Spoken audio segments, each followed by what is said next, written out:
Welcome back to the show, everybody. Check out these headlines here. We got a Ripple executive talking about a mass adoption tipping point coming, and Brad Garlinghouse says that proper party's just around the corner. Somebody roll that beautiful intro.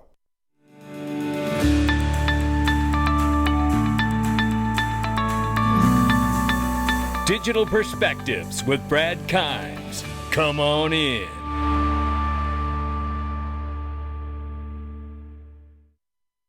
Welcome back to the show, everybody. You can follow us on Twitter and YouTube for exclusive content. Right now, $1.09 trillion market cap for crypto. Let me refresh that. That was early this morning when I looked at that. Still $1.09 trillion for crypto. The market is up 0.1%.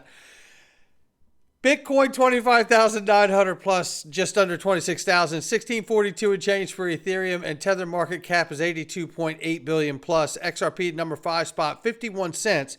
We're off by 0.7% in the 24-hour and off by 0.2 on the 7-day.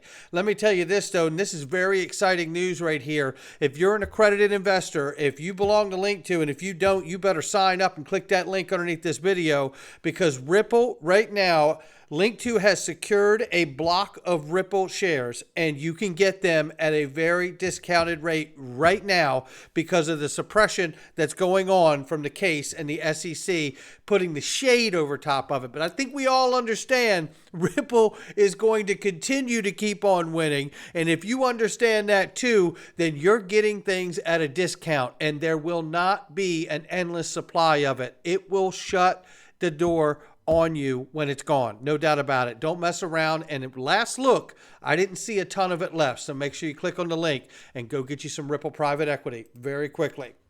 And look at this. To speak to the matter, XRP, the digital asset used by Ripple and a lot of Ripple partners and associates, XRP is trending with over 1 million posts. How about that? Loving that.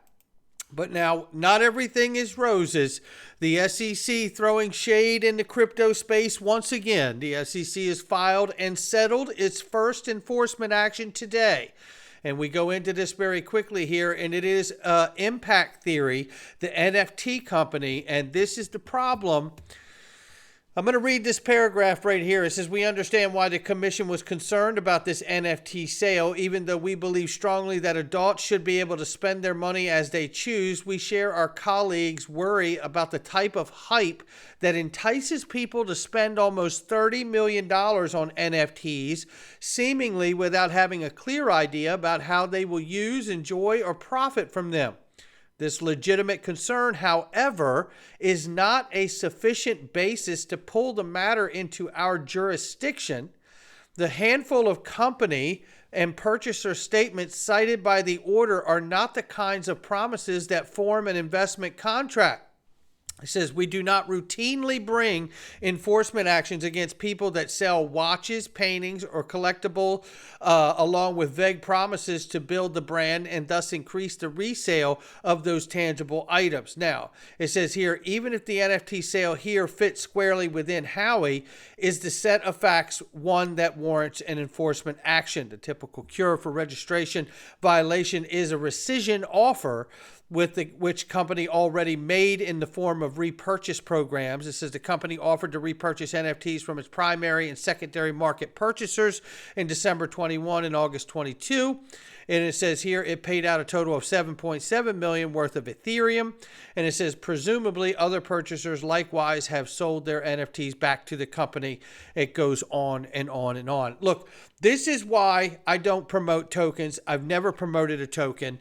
And this is why I have said, whether it is, Bitcoin, Ethereum, or some altcoin or an NFT, I have said the jury is still out about whether these things are assets or digital securities or commodities, or what are they.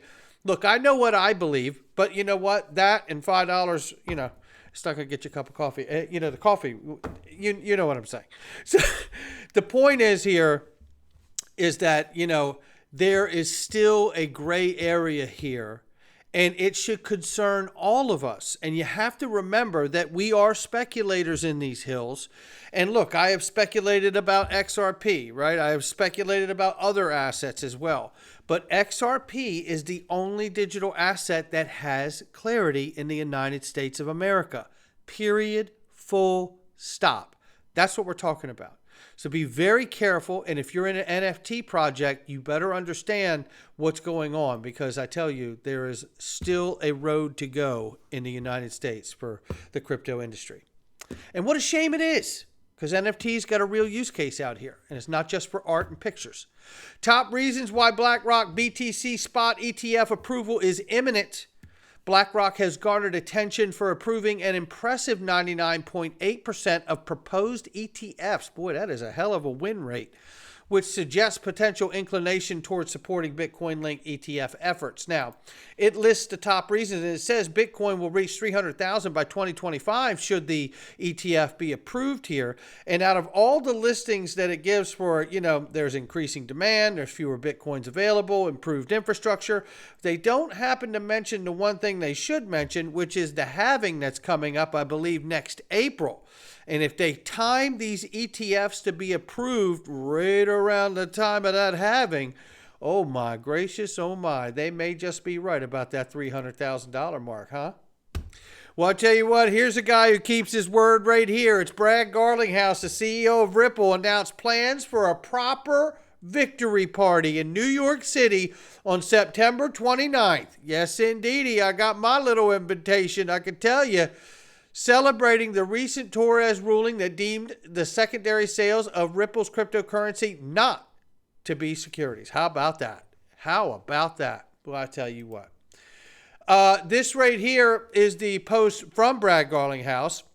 John Deaton was sharing this and said, hey, Brad and DAI, somebody wasn't joking when he had the microphone at XRP Las Vegas and mentioned that proper party. You damn right, and I'll find that clip and get it to you.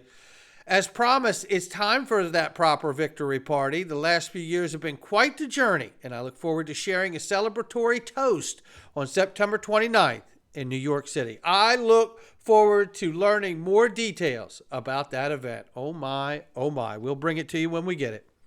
And it's estimated that 22% of all sales happen online. That's a hell of a number. Accepting crypto for payments can attract new customers and position a brand as an innovator, save time and money, simplify buying and selling goods and services. And we all know the benefits here.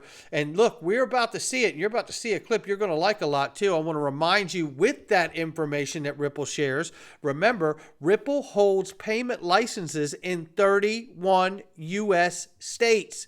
Come on in. As well as around the world. We got other places around the world too now. Then we remember that Zago just told us here very quickly, they settle in 7 seconds. That's it, in and out. And they're using XRP. We use mainly XRP, Ripple XRP. Ripple, yeah. But we do it for a good reason. It's very quick. And the cost of transacting is quite low, or very low. So typically we're only in crypto for 7 seconds. That's it. 7 seconds. 7 seconds.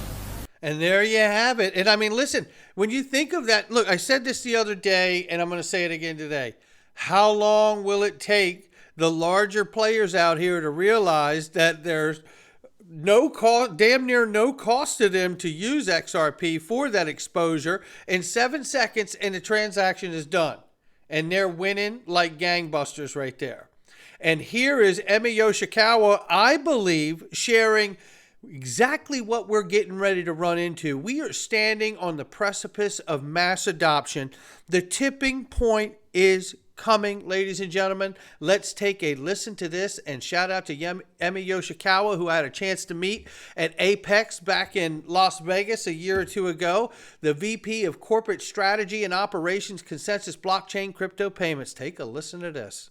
Well, I joined Ripple in 2016, so it's been almost 7 years.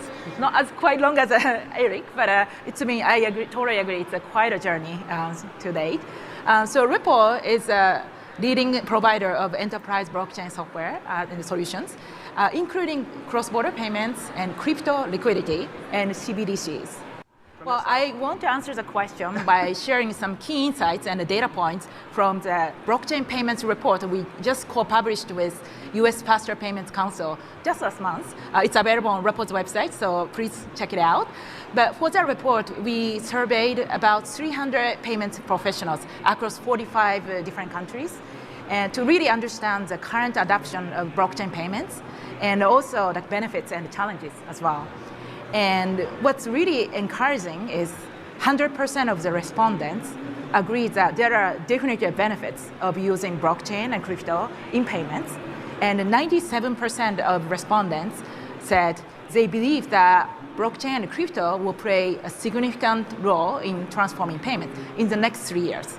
So clearly, it is no longer a question of if, right? It's more of a question of when and how.